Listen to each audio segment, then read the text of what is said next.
മനസ്സിൽ പോലും ചിന്തിക്കാത്ത ഓരോ കാര്യങ്ങളൊക്കെ വിളിച്ചു പറഞ്ഞിട്ട് സത്യം പറഞ്ഞ അമ്മൂമ്മ അപ്പൂപ്പനെ ഈ വീടുണ്ടല്ലോ എന്റെ പേരിലും കൂടെ എഴുതി വെക്കേണ്ട യാതൊരു കാര്യം ഉണ്ടായിരുന്നില്ല.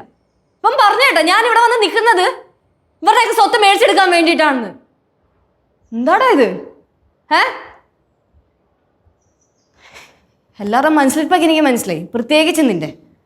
അതുകൊണ്ട് ഞാനിപ്പോൾ തന്നെ പടവലത്ത് പോയിട്ട് അപ്പൂപ്പൻ്റെ അടുത്ത് പറയാം, എനിക്ക് സ്വത്തൊന്നും വേണ്ട, എൻ്റെ സ്വത്തും കൂടെ നിങ്ങൾക്ക് അങ്ങ് വീതിച്ചു തരാം. അതാകുമ്പോഴത്തേക്ക് പ്രശ്നം തീർന്നല്ലോ. ലച്ചി ചേച്ചിക്കൊന്നും വേണ്ടടാ, സന്തോഷമായി. ഞാൻ പോവാ.